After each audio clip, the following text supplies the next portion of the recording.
Do you know what it feels like to carry a rule on your shoulders that was written centuries before you were even born?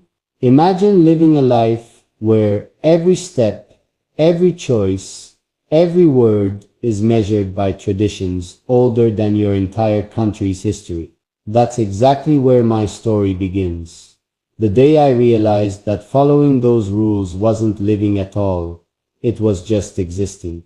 And this is how I broke 300 years of royal tradition. From the outside, everything looked perfect. The palace walls were tall and shining. The ceremonies were grand. The respect was endless. But behind those golden doors, there were chains you couldn't see, not made of iron, but of expectations, written in books no one dared to question. They said, this is how it has always been, so this is how it will always be. And I asked myself, but what if it doesn't have to be? The first time I dared to think differently, it almost scared me, because no one had ever said no to these traditions. People believed breaking them was equal to breaking the very foundation of the royal bloodline.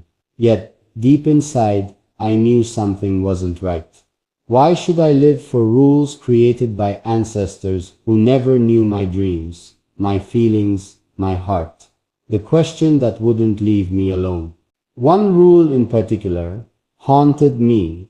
It was a tradition that forced us to choose duty over love, image over truth, silence over honesty. For generations, people obeyed because they feared what would happen if anyone broke it.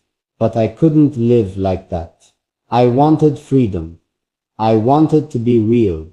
I wanted to show that even inside the palace, a human heart still beats. The day came when I had to make my choice. Imagine a room filled with portraits of ancestors, watching you, tapestries, hanging heavy on the walls, silence so deep you could hear your own heartbeat. Every voice in my head said, don't do it. Stay safe. Follow the rule. But another voice, louder than all of them, whispered, this is your moment. If you stay silent, nothing will ever change. And in that moment, I decided to break the tradition that had stood untouched for 300 years. What happened next?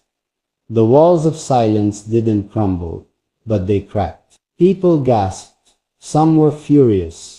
Others were stunned into silence. For the first time in centuries, someone had refused to bend. Instead of being destroyed by that choice, I found strength I didn't know I had.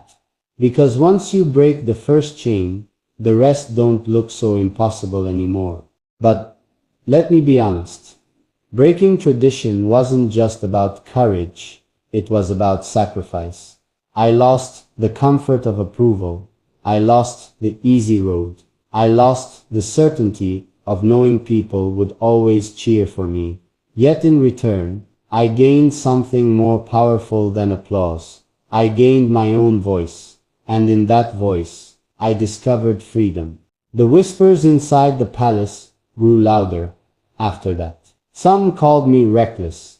Some called me brave. But everyone knew one thing. History had changed. A door that had been locked for 300 years was finally open. And once a door opens, it can never truly be closed again. Even today, I sometimes walk past those portraits of ancestors on the wall. Their eyes still seem to follow me, but now, instead of guilt, I feel something else. I feel pride, because I didn't just live their story, I wrote my own. And the truth is, when you choose to break a tradition that holds you down, you don't just free yourself, you show others that they can be free too. And maybe, just maybe, that's how a new tradition begins. They told me since childhood that the rules of the palace were unshakable, that the traditions written long before my time could never be challenged, and that anyone who tried would face disgrace. But what no one expected was that I would be the one to question them, not with anger, but with a simple decision that changed everything. The first crack appeared the day I realized my life was being scripted like a play. Every word, every step, every smile was rehearsed. I was expected to dress the same way, greet in the same manner, and obey without hesitation. But deep inside, I asked myself a question that no one dared to speak out loud. What if I said no? That question haunted me day and night. And then the moment came when the old law demanded I follow a ritual I did not believe in, a ceremony that had been repeated for centuries. They said it was sacred. They said without it, the family's honor would collapse. But to me, it felt like living someone else's life, and I couldn't accept that anymore. When the day of the ritual arrived, the hall was filled with silence. Hundreds of eyes stared at me, waiting for me to kneel and repeat the same words spoken for 300 years.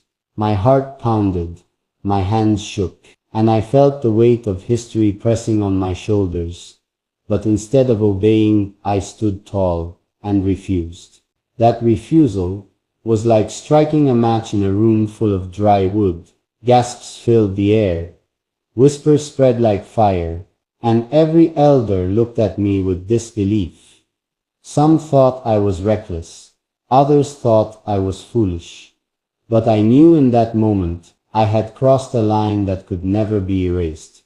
The news spread beyond the palace walls faster than I imagined. People outside, who had always admired the tradition, were now divided. Some cheered for me, saying I was brave enough to challenge the old order. Others accused me of dishonor, saying I had destroyed the very foundation of our heritage.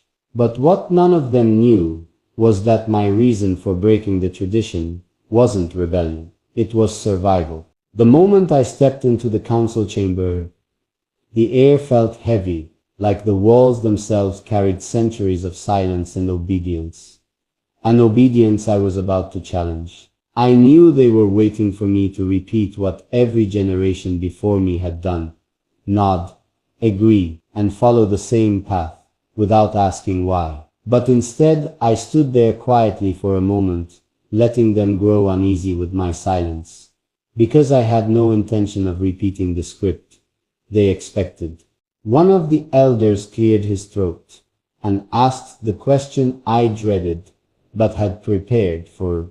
Will you uphold the oath as your ancestors did? My heart raced because the easy answer was yes, but the truth was no. This was the moment where I could either betray myself or break a chain that had lasted 3 centuries.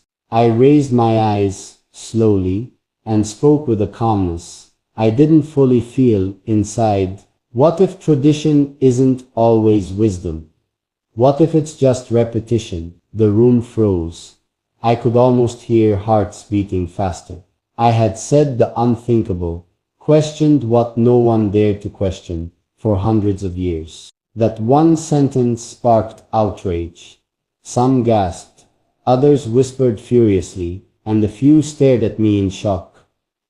But I didn't stop, because this was my chance to open a door that had always been locked. We follow these rules without asking where they came from.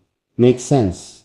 But I refuse to live a life designed by people who never knew me, never knew us, and never knew this world as it is today. It felt like the floor might collapse under me. But at the same time, a strange power grew inside me.